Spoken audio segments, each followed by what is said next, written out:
2020 সালে একটা মেয়ে এবং একটা ছেলের জীবনে ঘটে যাওয়া ছোট্ট একটা গল্প আজকে তোমাদের মাঝে তুলে ধরতে চলেছি। সামান্য একটা ফ্রি ফায়ার গেম থেকে যে দুটো মানুষের জীবন কোন জায়গায় নিয়ে যে ফেলতে পারে সেটা আজকের গল্পটা শুনলে বুঝতে পারবা। আমাদের চলার পথে কাউরে ভালো লাগতেই পারে, এটা খুবই স্বাভাবিক। আর ভালো লাগা থেকেই কিন্তু ভালোবাসা তৈরি হয়ে যায়, এটাও খুবই স্বাভাবিক। তবে সঠিক মানুষের ভালোবাসতে না পারলে যে কতখানি ভুগতে হয় আর নিজের জীবনটা যে এক চান্সে নষ্ট হয়ে যায় তা আজকের গল্পটা শুনলে বুঝতে পারবা।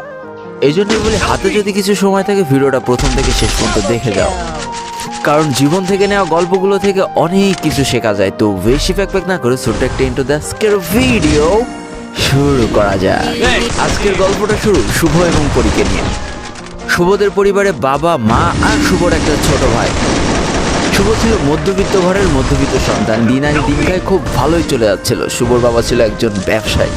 অপরদিকে আমাদের পরিদের সংসারে খালি বাবা, মা আর পরি একমাত্র সন্তান। তারপরে অভাব যেন কোনোভাবেই তাদের পিছু ছাড়তো না। বলে রাখায় ভালো, পরিরা কিন্তু ছিল একেবারেই নিম্নবিত্ত পরিবারের একজন মানুষ। পরির বাবা ছিল একজন নাইট গার্ড। পরিবারটা ছোট হইলেও পরির পড়ালেখার খরচ জোগাইতে হিমশিম খেয়ে যেত পরির বাবা। শুভ ফ্রি ফায়ার খেলা শুরু করে 2018 সালের ফেব্রুয়ারি মাস থেকে। শুভর ডিভাইস মোটামুটি ভালো থাকায় সে আস্তে আস্তে ভালো প্লেয়ার হওয়া শুরু করলো, মোটামুটি ভালো খেলা শুরু করলো।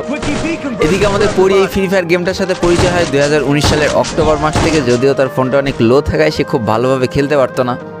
হঠাৎ করে একদিন শুভ অটো ম্যাচ 1 দিয়ে স্টার্ট করে দেয়, আর র্যান্ডমলি তার ম্যাচে চলে আসে পরি। এদিকে পরি তো একে একটা মেয়ে, তার উপরে আসতো একটা বট। সে তো খেলতেই পারছে না, বারবার ঠুসঠাস করে মরতেছে। আর আমাদের শুভ দৌড়ায় যে নায়কের মতো তাকে কিন্তু রিভাইভ দিচ্ছে। একটা সময় পর শুভ কিছুটা রাগ করে বলে, তুমি কি খেলতে পারো না? খেলতে